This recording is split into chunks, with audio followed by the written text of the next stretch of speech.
Are you looking for the perfect place to put your base? Well, come with me today as we check out some water-themed base locations all over the map, starting from easy going to hard and ending up in the Veilwater basin area, where I'll show you some more base locations. Some of these locations will be freeform and some of them will be prefab. If you'd like to follow along and find harder areas or particular areas, you can check out the chapters on this video, but let's get straight into it. This location is incredible and the developers most definitely designed it for someone to post their claim here. Welcome to this quaint springlands fishing spot. It comes with its own dock and a really nice flat piece of land to build your own settlement on. I love myself a good prefab, but if I was to start over, it would probably be here.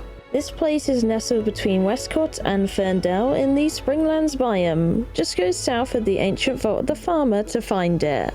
Just west of the ancient vault of the hunter is this endearing mini retreat. It's a lovely location with a pond which is easily accessible early into the game. It also comes with a pre-built mini cave you can take claim over. You just have to turf out the previous residents first. This place also boasts a nice clifftop view of the low meadows if you expand your claim out far enough or place it further back. If you'd like to build your home at this location, you can find it right here on the map, in between the vault and the Springlands tower. Come over to the biggest pond in the south. It even has its own small island in the middle of it. The area is great and the base location is nice and widespread for a coastal themed build. Just north of here is a cliff that stretches into the revelwoods, meaning copper and clay is not far away. You're also decently close to Fort Calvin, which is a fun POI to explore, and you can get some free building blocks from there if you know where to look. One of the reasons I really quite like this location is because there is a little prefab here that you can build into and make your own. You can rebuild it and make it into a really cool little fishing hut or something like that. To find this location, look just below the Alchemist Tower nameplate on the map. It's close to Fort Calvin and the Mistberry Catacombs. This place is certainly different when it comes to your regular base spots. If you're up for the adventure, come to this awesome clifftop retreat in the Revelwood forest. It has an amazing view of the rivers of Shroud Fog below, and it comes with its own waterfall. The terrain is a bit tricky to build on, but I can imagine an awesome clifftop house up on this location, so I thought it was worth a mention. Plus, it seemed to be one of the nicer Revelwood river spots I could locate. If you'd like to give this place a try, you can find it northeast of the Revelwood's fast travel tower. It's no lie I have a bit of a soft spot for the nomad highlands, and within the recent water update, this place has been improved. Check out this mega cute archway lake. There's a fun flat spot on the top of the stone arches you could build a base, and this sweet lake that runs in between. The bridge is a really nice feature that sits in the middle of the area, and there's a tin mine not that far away from here. I can see someone making something really creative here, so check out this location.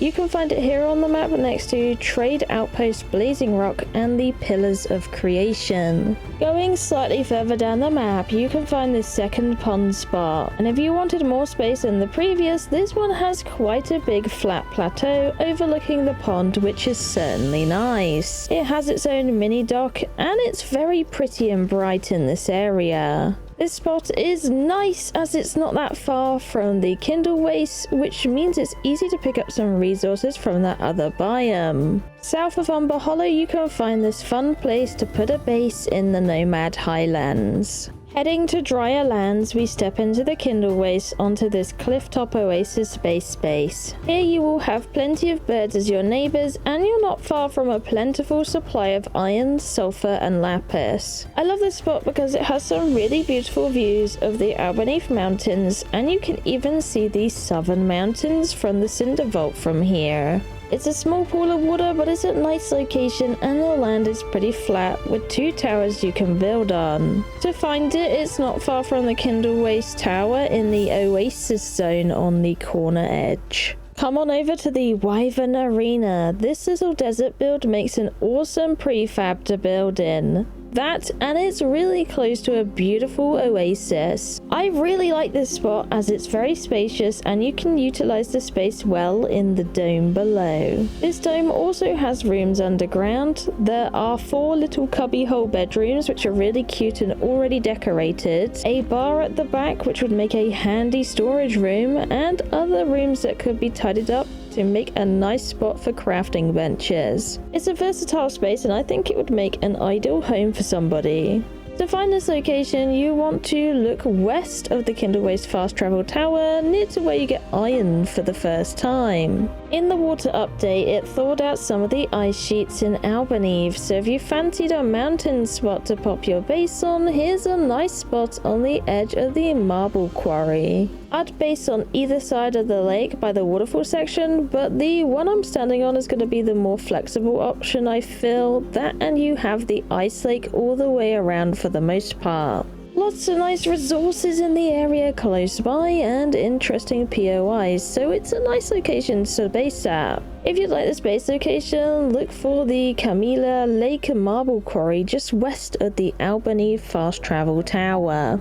Fish Farm is honestly a really nice prefab with a less fortunate name. Unless you don't mind a bit of seafood, of course. This spot is stunning, the house is beautiful with all the climbing flowers, and it's spacious inside, coming with a bedroom already implemented. It needs some repairs here and there, but it's pretty much ready to go in a beautiful place with a stunning space. The front area I could foresee cover up the holes or having some kind of see-through flooring on it to build a little waterside retreat and some stations. Great area if you'd like to find this base location is found at the Starfish Shores in the north of Veilwater Basin. I really want a spot for a temple build that wouldn't interrupt important gold chest drops or anything like that, and I actually found this beautiful spot. It will take some renovating, but it could make an awesome tower spot. That, and you get this really sweet wind gusher next door which you can use to get quite the lift off from either or angle. It's nice and high up, you could build into the cliff face and do all sorts with this kind of structure. If you'd like to check out this spot, you can find it close by to the Capybara Oasis. If you'd like to check it out, it will be right here. Orville is quite the metropolis of a village, especially for the lizardmen residents. But it could make a perfect new town for all of your villager NPCs. It would be quite the project, and I'm not always keen on taking over very useful spots. But this one is just so damn pretty. You would have your own water wheel, 2 garden areas including a massive pre-built one, and a massive selection of houses to use which are already decorated. It's a very tasteful location and I really like it. I'm not sure if one max out claim would do it. It looks like if you place it well it might, but it might need 2. If you'd like to bag this location, you can find it at Orville, east of the Veilwater Basin Tower. Dewdrop Farm sounds like something out of Stardew Valley, and it almost has enough flowers for the title, but not quite. It's a charming little farm on top of a hill in the Veilwater biome, equipped with a windmill which looks majestic. The house itself gives a decent amount of space inside, including 3 floors, basement, ground floor and second floor. It would make a fantastic spot for someone wanting to build it up and maybe make themselves a little village here. If you like the look of this location, you can find it up the hill, and it is called Dewdrop Farm, just north of the Veilwater Basin fast travel tower. When I first went into Veilwater, the Dark Water Tower was one of the first builds I really wanted to remodel. It's beautiful and charming. The blocks kind of remind me of a Spanish holiday home. If you think it looks a bit rustic, wait until you see the wave machine. Inside this build is a really cool Roman bathhouse with a toggleable switch for the water to flow in. I thought it was really neat. There's a lot of rooms and it's nicely spaced out in the area with a great view, so it had to go on my list. If you'd like to grab this location, it's pretty much in the entrance of Veilwater, just above the river. At number 15, we have the Capybara Oasis. This cute little flat area is just below the cascading falls of Capybara Oasis. It's a nice little location which also has an archway and is very aesthetically pleasing. I thought it would make a nice flat location to build a settlement at the bottom of the falls. If you like the look of this location, you can check it out here on the map at Capybara Oasis. There's this long river area with a pathway and you can find it here. Either way, that has been 15 base locations for the brand new Veilwater update. Lots and lots of watery places to build a nice base and some prefabs. Let me know if you end up taking any of the locations and where you end up basing. I can't wait to find out what you guys have been up to. Either way, thank you so much for watching. I love you and I'll see you in the next one. Bye bye!